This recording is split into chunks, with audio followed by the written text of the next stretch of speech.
তৎকালীন জামানার একজন গভর্নর, দিল্লি শাহে মসজিদের খতিব, তিনি হাঁটি হাঁটি পা পা করে কুতুবউদ্দিন কাকি রহমাতুল্লাহি আলাইহির লাশের সামনে এসে দাঁড়িয়ে পড়েছে। কুতুবউদ্দিন কাকির কাফনের কাপড়টা সরাইছে আর চেহারার দিকে তাকিয়ে ডাক দিয়ে বলেন, এই কুতুবউদ্দিন, যেই আমলটা আমি আমার মালিকের সাথে গোপন রেখেছিলাম, আজকে তুমি প্রত্যেকের মধ্যে আমার এই গোপন আমলটা তুমি প্রকাশ করে দিয়েছো। আজকে যদি আমি তোমার জানাজার নামাজটা না পড়াই, তাহলে জানাজার নামাজ ছাড়াই তোমার দাফন দেওয়া হবে। এ কারণেই আমি আমার আমলটা আজকে জনগণের সামনে প্রকাশ করে দিলাম। কিন্তু তোমার কাছে আমার একটা চাওয়া হলো, তুমি যদি জান্নাতে যাও তো আমি শামসুদ্দিন আলতামাশ রহমাতুল্লাহি আলাইহির নামটা আল্লাহর কাছে দরখাস্ত করতে ভুলে যেও না। এ কারণে আমি আজকে তোমার জানাজার নামাজটা পড়াই। দেখুন না, যেই মানুষটা একজন রাজনীতিবিদ, সমাজে একজন গভর্নর, দিল্লির গভর্নর শামসুদ্দিন আলতামাশ, কিন্তু তার জিন্দেগির দিকে যদি তালাশ করা হয় তো দেখা যায় জিন্দেগিতে কখনো নামাজ কাজা করে নাই। কিন্তু এখনো রাজনীতিবিদ আছে, বর্তমান যুগের রাজনীতিবিদরাও আছে, দেখবেন আজান হয় কিন্তু তার বিভিন্ন মিটিং মিছিলের মাইক বন্ধ হয় না, বরং আজান হয় তো মাইকের আজান শোনার পর বলে এই আজান পরে দেয় না কা। তার মানে তার মিটিংটা বড়, আল্লাহর আজান ছোট। নাউজুবিল্লাহ, তার মিটিংটা বড়, আল্লাহর বিধানের এই এলান তার কাছে ছোট হয়ে যায়। আর আজ থেকে 100 বছর আগের কথা বলতেছি, এই কুতুবউদ্দিন কাকিও একজন রাজনীতিবিদ, কিন্তু জিন্দেগিতে 5 ওয়াক্ত নামাজের জামাত কখনো ছাড়ে নাই। জিন্দেগিতে আসরের 4 রাকাত সুন্নত নামাজ সে পর্যন্ত ছাড়ে নাই। জিন্দেগিতে রাতের বেলায় গভীর রজনীতে পিঠটা বিছানার সাথে লাগাই নাই। জিন্দেগিতে তার চোখ দ্বারা কখনো পর মহিলার দিকে খারাপ নজরে সে তাকায় নাই। এমন একটা রাজনীতিবিদ নামাজটাকে এত বেশি প্রাধান্য দিয়েছেন, আল্লাহর বিধানকে এত বেশি প্রাধান্য দিলেন। এ কারণে আল্লাহ তাআলা জমিনে শুধু নয়, আল্লাহ তাআলা তার জন্য যেন তার ওয়ালায়াতের দরজা তার জন্য খুলে দিয়েছেন। সুবহানাল্লাহ। বান্দা যদি কখনো পেরেশানির মধ্যে পড়ে যায়, কোনো কুলকিরে না দেখতেছে না, বান্দা কিভাবে পেরেশানি থেকে সে মুক্তি লাভ করবে, কিভাবে পেরেশানিকে দোপায়ে মারিয়ে সামনের দিকে অগ্রসর হবে, বান্দার ভিতরে কোনো প্রকারের কোনো ওয়ে সে খুঁজে পাইতেছে না। আল্লাহ রসুল বলেন, বান্দা আমার উম্মত, তুমি তখন যায় নামাজের মুসাল্লা বিছিয়ে নামাজে দাঁড়িয়ে যাও। যখন কোনো বান্দা পেরেশানির মধ্যে পড়ে যায়, তো যায় নামাজের মুসাল্লা বিছিয়ে যদি 2 রাকাত নামাজ পড়ে আল্লাহর কাছে চেয়ে নেয়, আল্লাহ তাআলা ওই পেরেশানি থেকে বান্দাকে মুক্ত করে দিবেন ইনশাআল্লাহ। এটা রসুলের কথা। আর আমার রসুলের বক্তব্য তো এমন বক্তব্য, যে বক্তব্য দুনিয়ার কোনো মানুষের সাথে মিল হয়তো হবে না। আমার রসুলের বক্তব্য তো এমন বক্তব্য, যে বক্তব্যের সাথে কোনো সায়েন্টিস্ট, কোনো ডাক্তার তার মিল হওয়া লাগবে এমন কোনো বাধ্যবাধকতা নাই। বরং আমাদের সমাজের ডাক্তার, ইঞ্জিনিয়ার, সায়েন্টিস্ট, ভালো মানুষ যারাই সমাজের মধ্যে চলাফেরা করুক না কেন, বরং আমাদেরকে মনে রাখতে হবে, আমার বক্তব্য যাই হোক, আমার বক্তব্যটা যেন এমন হয় যে আমার বক্তব্যের সাথে রসুলের বক্তব্য মিলবে, রসুলের বক্তব্য ডাক্তারের সাথে মিলতে হবে, এমন কোনো বাধ্যবাধকতা নাই। রসুল যেহেতু বলছেন, যদি আমি 5 ওয়াক্ত নামাজ সময় মতো আদায় করি তো আল্লাহ তাআলা সব অভাব অনটন পেরেশানি থেকে আমাকে মুক্তি দিবেন। যদি পেরেশানি এসেই যায় তো আল্লাহর রসুল আবার আমাকে আপনাকে সতর্ক করতেছেন, মেসেজ দিতেছেন যে বান্দা তুমি নামাজের মধ্যে দাঁড়িয়ে যাও আর নামাজের মাধ্যমে আল্লাহর কাছ থেকে চেয়ে নাও। আল্লাহ তাআলাও বলেন, ইস্তাঈনু বিস-সাবরি ওয়াস-সালাহ, বান্দা তুমি আমার কাছ থেকে চাও। আমার কাছ থেকে চাইতে গেলে 2টা জিনিসের মাধ্যমে চাইতে হয়। কয়টা জিনিস? 2টা জিনিস। ওয়াস্তাঈনু বিস-সাবরি ওয়াস-সালাহ, একটা হলো ধৈর্য আর একটা হলো নামাজের মাধ্যমে। তুমি যদি ধৈর্য এবং নামাজের মাধ্যমে আমার কাছ থেকে চেয়ে নিতে পারো, আমি আল্লাহ তাআলা তোমার সব পেরেশানি আর সব জরুরতগুলো পূরণ করে দেব। সুবহানাল্লাহ। তো নামাজ এমন একটা ইবাদত, যে ইবাদত উম্মতি মুহাম্মাদের জন্য, মুসলমানদের জন্য আল্লাহ তাআলা খাস করছেন। যার বিধান নামাজ আছে তার তো কোনো পেরেশানি থাকার কথাই না, কারণ পেরেশানি আসবে তো নামাজে দাঁড়ায় যাবে। পেরেশানি আসবে তো নামাজে দাঁড়িয়ে যাব। সন্তান ভালানা, সন্তান গাঞ্জাখোর, সন্তান ইয়াবাখোর, সন্তান হিরোইনখোর, সন্তান ছিনতাইকারী, সন্তান র্যাপিস্ট, সন্তানের জন্য নামাজের মাধ্যমে আল্লাহর কাছ থেকে দোয়া করেন। আল্লাহ তাআলা দোয়ার বদৌলতে, নামাজের বদৌলতে সন্তানকে আবার সুস্থ সন্তানে পরিণত করে দেওয়ার ক্ষমতা রাখেন। এক নম্বর কি বললাম? এক নম্বর হলো আল্লাহ তাআলা নামাজের মাধ্যমে দুনিয়ার সব অভাব অনটনগুলো আপনার দূর করে দিবেন। দুই নম্বর, যদি আপনি 5 ওয়াক্ত নামাজ সময়কে মূল্যায়ন করে ওয়াক্তমতো আদায় করতে পারেন, আল্লাহ তাআলা কবরের আযাবগুলো মাফ করে দিবেন। সুবহানাল্লাহ। মানুষ যখন ইন্তেকাল করবেন, ইন্তেকাল করে তার কাফন দাফনের ব্যবস্থা করা হবে, কবরে নামানো হবে। কবরে যাওয়ার পর এই মুর্দার জন্য সবচাইতে কঠিন যে জায়গা সেটা হচ্ছে কবর। এই কবরের জগৎ, আলমে বারজাকের জগৎ, এই জগতে যদি আপনি কোনো কায়দায় পাশ করতে পারেন, আল্লাহ তাআলার জান্নাতে যাওয়ার জন্য আর কোনো গেটে আপনাকে আর বিপদগ্রস্ত হতে হবে না। কবরের যদি গেটটা পার হতে পারেন, সব গেট আপনার জন্য উন্মুক্ত করে দেওয়া হবে। এই আসল গেট কবর যদি আপনার পাশ করাই নিতে পারেন, আর এটা তখনই আপনি পাশ করাইতে পারবেন দুনিয়ার জমিনে যদি আল্লাহর কাছ থেকে নামাজের মাধ্যমে সব কিছু আপনি হাসিল করতে পারেন। নামাজ একজন মুসলমানের জন্য অতীব জরুরি। শুধু তাই না, একজন মুসলমান আর একজন কাফেরের মধ্যে পার্থক্য হলো নামাজ। বাইনাল মুসলিমি ওয়াল কাফির তারকুস সালাত। আল্লাহ রাসূল বলেন, একজন মুসলমান আর একজন কাফেরের মধ্যে পার্থক্য হলো নামাজ। যেই বান্দা কাফের নামাজ পড়ে না, মুসলমান নামাজ পড়ে। এখন যদি মুসলমান হওয়ার পরেও যদি আমি নামাজ না পড়ি, তো আমার মধ্যে আর একজন কাফেরের মধ্যে কোনো পার্থক্য থাকবে না। এজন্য নামাজ এটা আল্লাহর পক্ষ থেকে আমাদের জন্য বড় একটা ইবাদত। যদি আপনি সঠিকভাবে আদায় করেন, তো আল্লাহ তাআলা কবরের আযাব আপনার জন্য সহজ মাফ করে দিবেন। আল্লাহ তাআলা কবরের আযাব সহজ করার, মাফ করে দেওয়ার অর্থ হলো আল্লাহ তাআলা কিয়ামতের ময়দানে আপনার হিসাবটা সহজ করবেন। আর সহজ করার অর্থ হলো আল্লাহ তাআলা আপনাকে জান্নাত দান করবেন। সুবহানাল্লাহ। এ কারণে জমিনের মধ্যে বান্দা যখন নামাজ আদায় করে, বান্দা যখন নামাজ পড়তে পড়তে তার হৃদয়টা আল্লাহমুখী বানায় নেয়, আল্লাহমুখী বানায় যখন অন্তরটা শীতল হয়ে যায়, হৃদয়ের মধ্যে আল্লাহ ছাড়া অন্য কোনো কিছুর মোহাব্বত যখন না থাকে, ওই বান্দা যখন ইন্তেকাল করে, তো বান্দার কবরটা আল্লাহ তাআলা জান্নাতের সাথে তুলনা করছেন। কবরটা কেমন জানি জান্নাত হয়ে যায়। ফেরেশতাদেরকে ডাক দিয়ে বলে, আমার ফেরেশতারা, এই জমিনের মধ্যে আমার গোলাম আমার নামাজ কায়েম করে জমিন থেকে বিদায় নিল, আমার এই বান্দাকে কবরের মধ্যে তোরা শাস্তি দিস না। আমার এই বান্দাকে জান্নাতের একটা দরজার সাথে এটাকে অ্যাটাচ করে দে, জান্নাতের সুবাতাস কবর পর্যন্ত দিয়ে দিবি, কবরের মধ্যে জান্নাতের একটা বিছানা বিছাই দিবি। কারণ কবর থেকে যখন হাসরের ময়দানে বান্দা যখন উঠতে চায়, ওই সময়টা বান্দার জন্য আহলান সাহলান করে তুই হাসরের ময়দান পর্যন্ত আনবি। এই যে বান্দাকে এমন একটা সফলতা আল্লাহ তাআলা দান করলেন, কোনো কিছুর বিনিময় নয়। আল্লাহ তাআলা জমিনের মধ্যে বান্দা তার বিধান নামাজকে প্রাধান্য দিয়ে আল্লাহর বিধান অনুযায়ী চলছে, তো এ কারণে কবরের আযাব আল্লাহ তাআলা তার জন্য মওকুফ করে দিলেন। সুবহানাল্লাহ। জমিনের মধ্যে আপনি নামাজকে প্রাধান্য দেন, তো জমিনের মধ্যে সব সফলতা আল্লাহ তাআলা আপনার পায়ের মধ্যে ঠেলে দিবেন।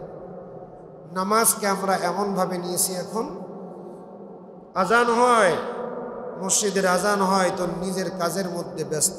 ও যুবক, আমি আপনাদের কাছে বলি, বা আমি আমার নিজের কাছেও বলি, নামাজ তো আল্লাহর পক্ষ থেকে এমন বিধান, যে বিধান কোনোভাবেই আল্লাহ তাআলা মাফ করবেন না যতক্ষণ না পর্যন্ত আপনার মস্তিষ্ক ঠিক থাকে।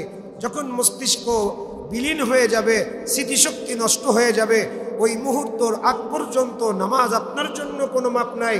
আপনি বড় বড় কাজের মধ্যে ব্যস্ত, আপনি আপনার নিজের কাজের মধ্যে ব্যস্ত, আপনি হয়তোবা কোনো দ্বীনের কাজের মধ্যে ব্যস্ত, কিন্তু আজান হয়ে গেছে, নামাজের রক্ত হয়ে গেছে। ও মুসলমান, ওই সময়ও কিন্তু দ্বীনের কাজ করছেন বিধায় আল্লাহ তাআলা নামাজ মাফ করবেন, এমনটা কথা আল্লাহ তাআলা বলেন নাই। আপনি কোরআন তেলাওয়াত করতেছেন কিন্তু নামাজের রক্ত হয়ে গেছে, আর মসজিদের আজান মুয়াজ্জিনের জবান থেকে শুরু হয়ে গেছে, আপনার উচিত হলো তেলাওয়াত বন্ধ করে নামাজের জন্য চলে যাওয়া। কিন্তু মুসলমান, তুমি আজকে দ্বীনের কাজ করতেছো বিধায়, কোনো মাহফিল করতেছো বিধায়, অথবা কোনো বৈঠক করতেছো, যে বৈঠকের মধ্যে দ্বীনের আলোচনা হয়, যে বৈঠকের মধ্যে কোরআনের কথা বলা হয়, যেই বৈঠকের মধ্যে নবীর হাদিসের কথা বলা হয়, ও মুসলমান, মনে করতেছো তুমি দ্বীনের কাজ করো, আজান হইতেছে, ওয়াক্ত মতো নামাজ না পড়লেও তো চলে, কারণ আমি তো দ্বীনের কাজ করতেছি। না না, ওই কাজ আপনার জন্য এখন মুনাসিব না। মুনাসিব হলো আজান হয়ে গেছে, মসজিদে যাও, নামাজে দণ্ডায়মান হয়ে যাও। এটা হচ্ছে মুসলমানের বিধান, এটা হচ্ছে আল্লাহর বিধান মুসলমানের জন্য।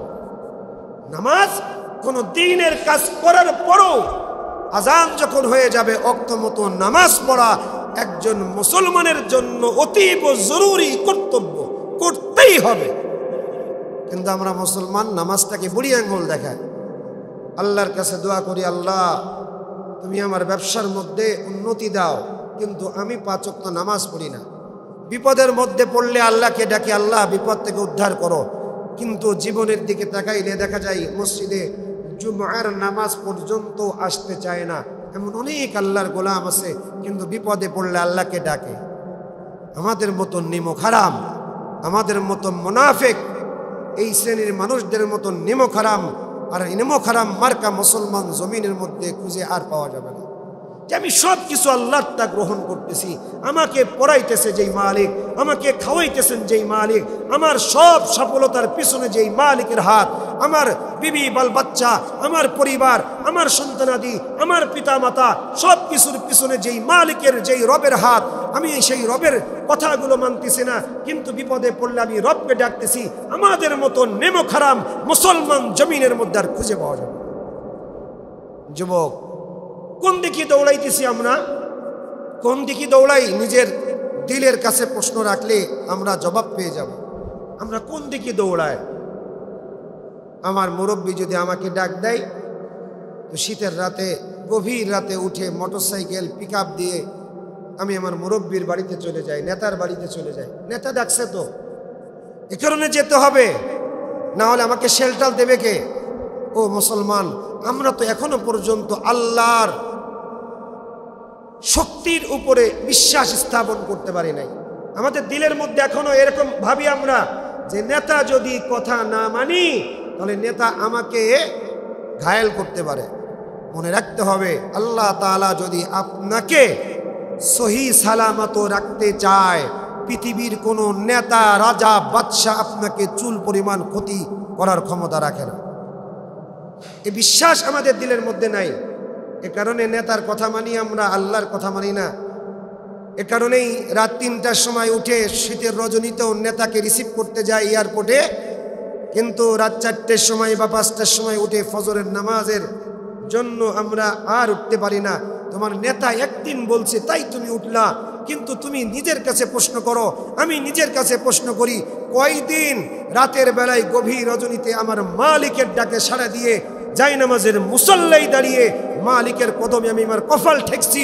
যদি দেখা যায় অধিকাংশ মুসলমানের জীবন যদি পরিচালনা করা যায় বা জীবনে যদি খোঁজা যায়, তো দেখা যাবে শতকরা 80% মুসলমান রাতের বেলায় নামাজ সব নষ্ট করে ফেলছে।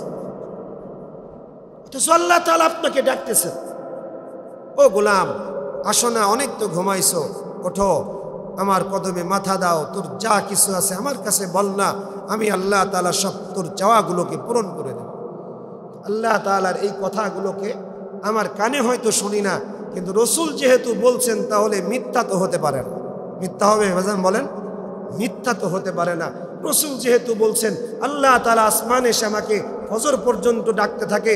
আপনার নেতা ডাকলে চলে গেলেন, মা বাবা ডাকলে চলে গেলেন, পিতা এই মুরব্বী ডাকলে চলে গেলেন, পীর সাহেব ডাকলে চলে গেলেন। কেন? তোমার আল্লাহ কি তোমাকে ডাকতেছে না? আমার আল্লাহ কি আমাকে ডাকতেছে না? আমার আল্লাহ তো প্রতিদিন ফজর পর্যন্ত ডাকতেছে। কতজন আল্লাহর গোলাম আমরা আল্লাহর ডাকে সাড়া দিয়ে ফজরের নামাজে দণ্ডায়মান হই। কিয়ামতের ময়দানে এর জবাব দেওয়া লাগবে। আল্লাহ তাআলা জবাব দেবেন। ইয়াউমা নাদউ কুল্লু উনাসিন বিইমামিহিম। আল্লাহ তাআলা কোরআনুল কারীমের মধ্যে বলেন, কিয়ামতের ময়দানে প্রত্যেক ব্যক্তিকে তার ইমাম সাথে করে উঠা লাগবে, নেতাকে সাথে করে ডাকা হবে। নাদউ কুল্লু উনাসিন বিইমামিহিম, ডাকা হবে। তোমার নেতা কারা ছিল যার পিছনে তুমি তোমার লাইফটা নষ্ট করছো? ওই নেতাকে ডাকো। নেতা এসে বলবে, আল্লাহ আমি তো তাকে ডাকতাম, বিনিময়ে প্রতিদিন 1000 টাকাও তো দিতাম, আমার দোষ নাই, আমার তো দোষ নাই, আমি তাকে ডাকছি, কষ্ট করাইছি, দিন শেষে 1000 টাকা দিছি, মামলা শেষ, আমাকে কেন ডাকো? যখন নেতা এই কথা বলবে তখন এই নেতার শাগরেদগুলো ধরা খেয়ে যাবে। তোমার নেতা ডাকছে, তুমি রাতের বেলায় উঠছো, আমি যে আল্লাহ তাআলা তোমাকে ডাকছি, আমার মুহাব্বত কি তোমার দিলের মধ্যে একটু রাখতে পারো নাই? আরে জমিনের মধ্যে একটা কুকুরকেও যদি পোষ মানানো যায়, তো এখন তো অনেক সময় ভিডিও ক্লিপগুলো পাওয়া যায়, সামনে আসে, একটা কুকুরকেও যদি আপনি পোষ মানাইতে পারেন তো কুকুর আপনার বাধ্য হয়ে যাবে। তো আল্লাহ তাআলা আমাকে এমনভাবে ডাকছেন, এরপরেও তো আমি আল্লাহর বাধ্য হতে পারি নাই। আল্লাহ তাআলা আমাকে ডাকতেছেন, আমি আল্লাহর ডাকের জবাব দিতে পারি নাই। আল্লাহ তাআলা আমাকে বিধান পালনের জন্য বলতেছেন, ও বান্দা তুমি যদি এই কাজ করতে পারো তো তোমার এই কাজের মধ্যে সফলতা। কিন্তু আমি আল্লাহ তাআলার বান্দা হওয়ার সত্ত্বেও আমি আল্লাহর বিধানগুলোকে বুড়ি আঙ্গুল দেখিয়ে নেতা বা মুরব্বী বা অন্য কোনো বিধানের দিকে ছুটতেছি। আমি জানি যে ওই বিধান পালন করলে দুনিয়াতে লাভ, আখিরাতে লাভ নেই। কিন্তু প্রকৃত বান্দার সফলতা তো দুনিয়াতে না, প্রকৃত বান্দার সফলতা তো আখিরাত। যদি আখিরাত আমার সফল হয় তো আল্লাহ তাআলার কাছে আমি আপনি প্রিয় গোলাম হয়ে যাব। আখিরাত যদি আমার বাজেয়াপ্ত হয়ে যায়, দুনিয়ার 1000 কোটি টাকার মালিক হব, চোখটা বন্ধ হবে, তো তখন বুঝতে পারবো, আরে দুনিয়ার জন্য কত না কিছু করলাম, কিন্তু এই দুনিয়ার এত কিছু করার পর আজকে তো সব কিছু আমার জন্য নষ্ট, একটা জগৎ ছাড়া কিছু না। আমার জন্য তো এই জগৎটাই চিরস্থায়ী, এই জগতের জন্য আমি কি আনতে পারলাম? আমি যদি আমার নিজের কাছে প্রশ্ন করি এখন এই মুহূর্তে, তো নিজেও বুঝবো যে এখন যদি মারা যায় তো আল্লাহর কাছে কি নিয়ে হাজির হব? আল্লাহকে কি বলতে পারবো যে আল্লাহ আমি তোমার বিধান পালন করতে চাইছি কিন্তু পারি নাই, এরকম কথা বলবো? এরকম কথা বলার মুক্ত থাকা লাগবে, পারবো না। অথচ সাহাবা আজমাইনদের অবস্থা কেমন ছিল? সাহাবা আজমাইনদের নির্ধারিত, একেবারেই মৃত্যুবধারিত জানার পরেও আল্লাহর রসুলের কথাকে প্রাধান্য দিয়েছে। যাই হোক, কথা এসে যাচ্ছে, তাই অন্যদিকে চলে যাচ্ছে। 2 নম্বর হলো কবরের আযাব বান্দার জন্য আল্লাহ তাআলা মাফ করে দিবেন। কেন? কারণ নামাজ সে সঠিকভাবে আদায় করেছে। আমরা তো এখন নামাজ সেবামূলক কাজ করার জন্য নামাজকে আমরা একটু জরুরত মনে করি না, কিন্তু আমাদের আকাবির উলামা একরাম, বেশি দিন আগের কথা না, কোন একটা জুম্মায় হয়তো বলেছিলাম যে বেশি দিন আগের কথা না, হযরতে কুতুবউদ্দিন কাকি রহমতুল্লাহি আলাইহি আল্লাহ রাব্বুল আলামিনের একজন দামি বুজুর্গ গোলাম ছিলেন। তো কুতুবউদ্দিন কাকি রহমতুল্লাহি আলাইহি প্রতিদিন এত পরিমাণ দুরূদ পাঠ করতেন যে 3টা দিন দুরূদ পাঠ করতে পারেন নাই কোনো কারণবশত। আল্লাহর রসুল তার স্বপ্নের মধ্যে দেখা দিয়েছে, ডাক দিয়ে বলতেছেন, এই কুতুবউদ্দিন, 3টা দিন তুমি আমাকে যে ভুলে গেছো, আমার কথা কি তোমার একবারের জন্য মনে পড়ে নাই? কুতুবউদ্দিন এমন একজন বড় বুজুর্গ বান্দা ছিলেন, আল্লাহর গোলাম ছিলেন। যখন ইন্তেকাল করবেন তার আগ মুহূর্তে বলতেছেন, আমি যখন মারা যাব তো আমার জানাজার নামাজটা পড়াবে ওই ব্যক্তি যার জিন্দেগিতে 4টা আমল আছে, কখনো সে ছাড়ে নাই। 1 নম্বর, বালেগ হওয়ার পর জিন্দেগিতে 5 ওয়াক্ত নামাজ কাজা করে নাই। 1 নম্বর কি বললাম বলেন না একটু? জিন্দেগিতে বালেগ হওয়ার পর আজ পর্যন্ত কোনো নামাজ কাজা যায় নাই। ভালো করে লক্ষ্য করে শুনেন কথাটা।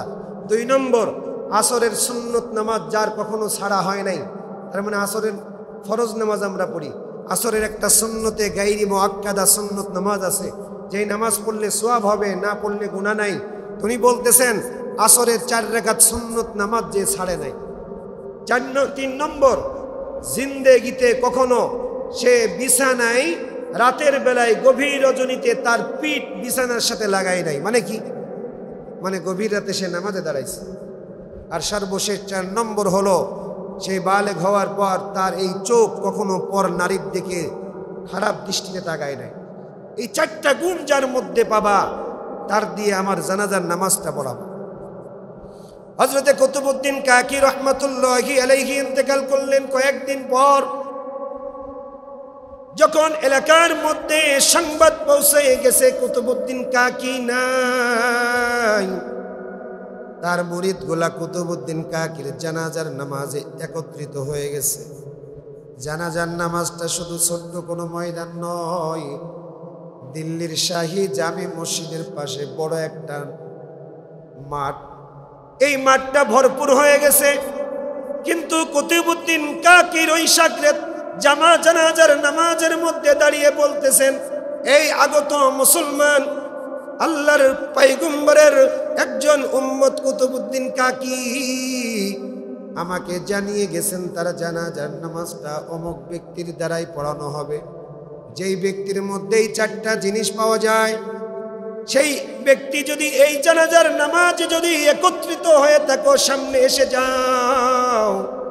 যখন এই ঘোষণা দিছেন তো গোটা মাঠের মানুষগুলো পিনপতন নীরবতা হয়ে গেছে। কারণ এটা যেন তেন কোনো আমল নয়, এই কঠিন আমল প্রত্যেক মানুষ যে করবে এমনটি না।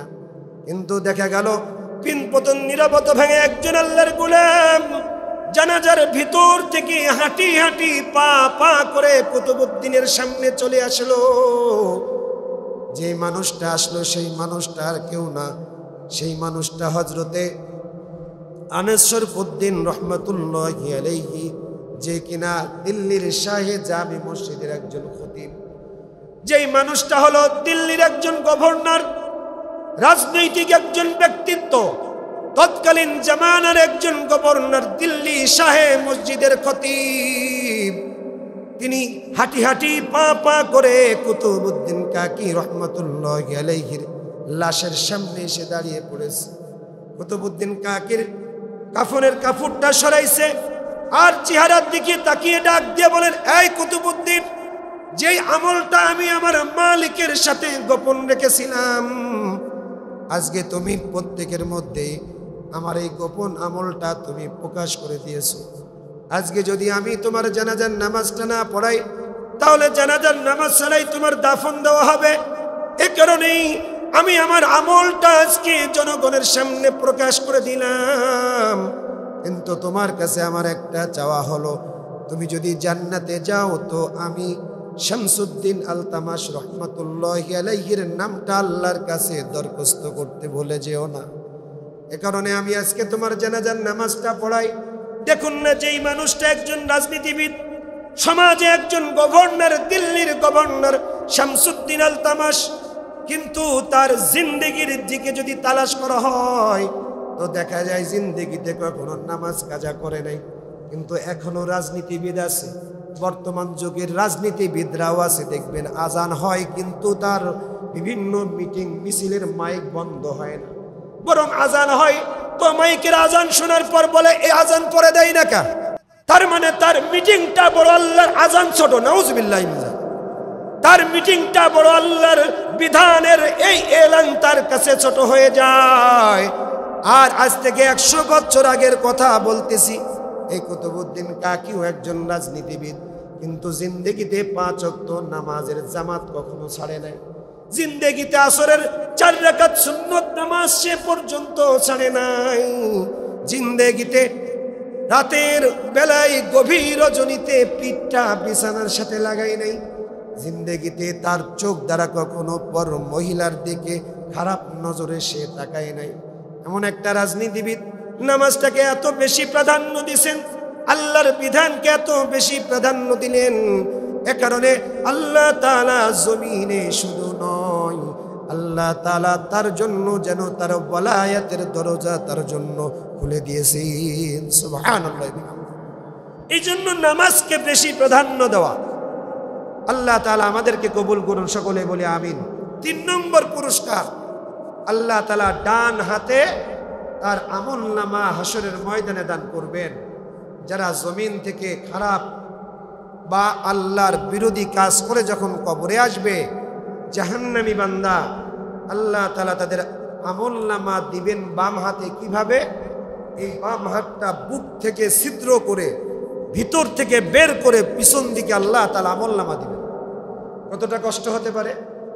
2 হাতগুলোকে আল্লাহ তাআলা ছুরির মতো বানাবেন, এটাকে ভিতর দিয়ে ঢুকায় নিজের হাত নিজে কিয়ামতের ময়দানে ঢুকাবেন, ঢুকিয়ে বুকের ভিতর থেকে ঢুকিয়ে পিছন দিক থেকে হাত লম্বা করে বের করে আল্লাহ তাআলা বাম হাতে আমলনামা দিবেন।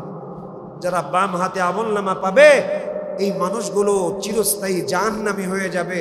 যাদের আমলনামা আল্লাহ তাআলা ডান হাতে দিবে তো আল্লাহ তাআলা তাদেরকে জান্নাত দান করবেন। সুবহানাল্লাহ। আপনি 5 ওয়াক্ত নামাজ সময় মতো আদায় করবেন, আল্লাহ তাআলা 3 নম্বর পুরস্কার হলো কিয়ামতের ময়দানে আমলনামা আপনাকে কোন হাতে দিবেন? ডান হাতে দিবেন। সম্মানের সাথে আপনাকে আল্লাহ তাআলা জান্নাতের দরজাগুলো খুলে দিবেন। সুবহানাল্লাহ। 4 নম্বর, আপনি যদি 5 ওয়াক্ত নামাজ আদায় করেন তো আল্লাহ তাআলা পুল সিরাত দ্রুততার সাথে আপনাকে পার করায় দেবেন।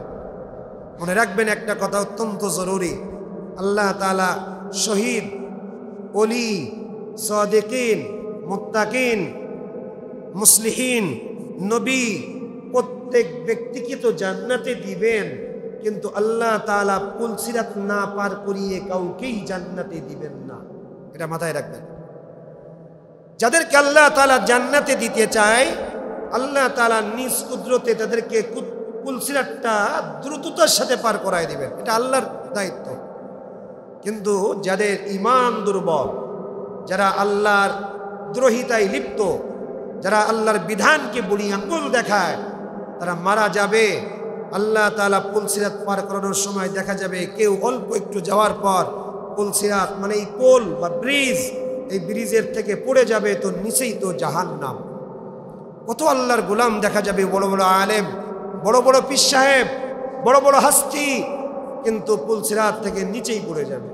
কত আল্লাহর গোলাম দেখা যাবে, বড় বড় বাদশা, রাজা, কত মানুষ, হাজার হাজার কোটি টাকার সম্পদ দুনিয়াতে, কিন্তু আল্লাহ তাআলার এই ব্রিজ পার হওয়ার সময় দেখা যাবে পা পিছলে জাহান্নামের মধ্যে পড়ে যাবে।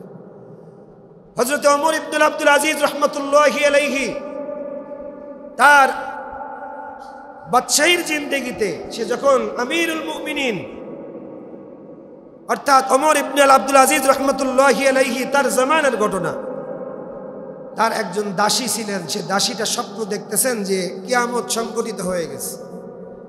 কিয়ামতে কাকে কাকে ডাকা হয়েছে? পুল সিরাত পার করানোর জন্য। তো পুল সিরাতে যখন আসবে ডাকাতে হবে, অমক আব্দুর রহমান, আব্দুর রহিম, আয় আসো, এক এক করে পুল সিরাত পার হও।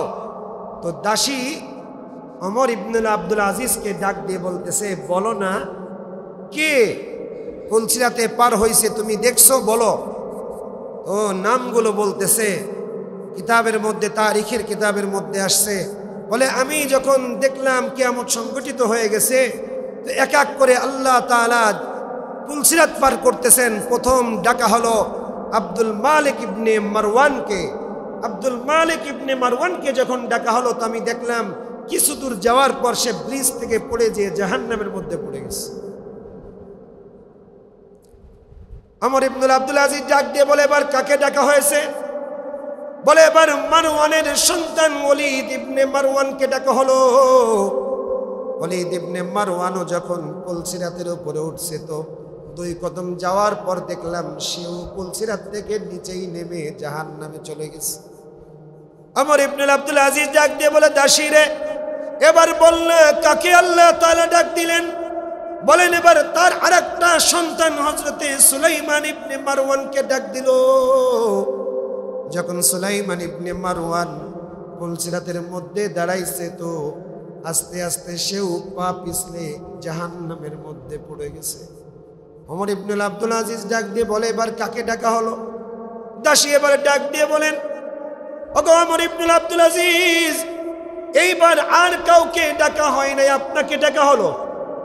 যখন ওমর ইবনে আব্দুল আজিজের কথা দাসীর জবান থেকে পৌঁছায় গেছে, সাথে সাথে একটা আওয়াজ দিয়ে অজ্ঞান হয়ে মাটিতে পড়ে গেছে। যখন মাটিতে অজ্ঞান হয়ে গেছে তো দাসী ওমর ইবনে আব্দুল আজিজকে মাথায় পানি দিতেছেন আর ডাক দিয়ে বলতেছেন, ওগো ওমর ইবনে আব্দুল আজিজ, আপনি তো পুরাটা শুনেন নাই, আল্লাহ তাআলা আপনাকে ডাক দিছে, তো আপনার তাকওয়ার নামাজের এত আলো এত বেশি ছিল যে জাহান্নামের আলোটা পর্যন্ত ম্লান হয়ে গেছে। আপনার নেকির কাম এত বেশি, আপনার ঈমানের জজবা এত বেশি আল্লাহ তাআলা দিবেন যে আপনার ঈমানের আলো এত প্রখর হয়ে গেছে, জাহান্নামের আলোটা ম্লান হয়ে গেছে। জাহান্নাম তো বারবার আল্লাহর কাছে বলতে থাকছে, আল্লাহ ওমর ইবনে আব্দুল আজিজকে ব্রিজ থেকে তাড়াতাড়ি নিয়ে যাও। এই যে কথাগুলো বলতেছে, কিন্তু ওমর ইবনে আব্দুল আজিজ তো অজ্ঞান শুনে নাই।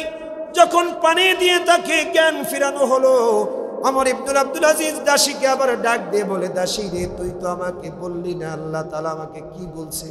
বলে, স্বপ্নে দেখলাম আল্লাহ তাআলা আপনাকে বলছে যে যখন কিনা আপনি আসছেন তো আপনার ঈমানের আলো আর নেকির আলো এত বেশি ছিল যে জাহান্নাম কাচুমুচু হয়ে আল্লাহকে ডাক দিয়ে বলতেছে, আল্লাহ ওমর ইবনে আব্দুল আজিজকে পুলসিরাতটা দ্রুততার সাথে পার করে জান্নাতে দিয়ে দাও। আল্লাহু আকবার। তো পুলসিরাত না পার করিয়ে কোনো সাহাবীকে আল্লাহ তাআলা জান্নাত দিবেন না।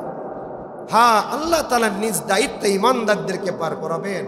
কত আল্লাহর গোলাম আছে, ভালো ভালো কাম করছেন, কিন্তু কোনো কারণবশত আল্লাহ তাআলা তাকে পুলসিরাত পার হওয়ার ক্ষমতা দিবেন না। পুলসিরাত অর্ধেক যাবেন, কেউ বা একদম পার হওয়ার মুখোমুখি যাবেন, এমত অবস্থায় পড়ে যাবে। এজন্য আল্লাহ তাআলা, রসুল বলেন যে কোনো বান্দা যদি 5 ওয়াক্ত নামাজ জামাতের সাথে আদায় করে, খুব সময় মতো আদায় করে, তো আল্লাহ তাআলা তাকে পুলসিরাতটা দ্রুততার সাথে পার করিয়ে দেওয়ার জিম্মাদারি গ্রহণ করবেন। সুবহানাল্লাহ।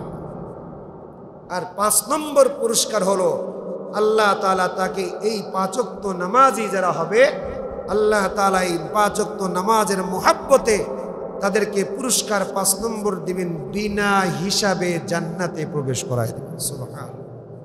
এই জন্য সবসময় আল্লাহর কাছে দোয়া করবেন, আল্লাহ তুমি আমাকে বিনা হিসাবে জান্নাত দিও। হিসাব নিয়ে যদি জান্নাতে যেতে হয় তাহলে দুনিয়ার কোনো মানুষ আল্লাহর কাছে হিসাব দেওয়ার ক্ষমতা রাখে না। রাখবেন, এই জন্য আল্লাহর কাছে দোয়া কর, আল্লাহ তুমি আমাকে হিসাব নিয়ে জান্নাতে দিও না, তুমি আমাকে হিসাব ছাড়াই জান্নাতে দাও। আমার জিন্দেগির গুনাহগুলোকে মাফ করে দিও মালিক, কারণ আমি তো তোমার গোলাম, তুমি আমার মুনিব।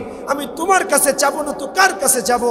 আমি যেই গুনাহের অধিকারী, আমার গুনাহ তো তুমি মাফ করে দেবা, কারণ তুমি তো গফফার, তুমি তো রহমান, তুমি তো গফুরুর রহিম। তুমি যদি গফুরুর রহিম হও, তুমি যদি রহমান হও, তুমি যদি গফফার হও, তো দুনিয়ার সবচাইতে জালেম যদি শাসক ব্যক্তি পর্যন্ত আল্লাহর কাছে মাফি চাইছে, তো কিতাবের মধ্যে আসছে আল্লাহ তাআলা তার এই নিজের তওবা করার বদৌলতে আল্লাহ তাআলা তাকে মাফ করে দিছে। তো মালিক, আমি তো এত বড় তো গুনাহগার না। হ্যাঁ, যদিও আমি এত বড় গুনাহগার হয়ে থাকি, আমি যদি আসমান পর্যন্ত আমার গুনাহ হয়ে থাকে, আমার গুনাহ যদি সাগরের পানির মতো হয়ে থাকে, তুমি তো গফফার, তুমি তো গফুরুর রহিম। আমি তোমার কাছে তওবা করি, আমার জিন্দেগির গুনাহগুলোকে মাফ করে দাও।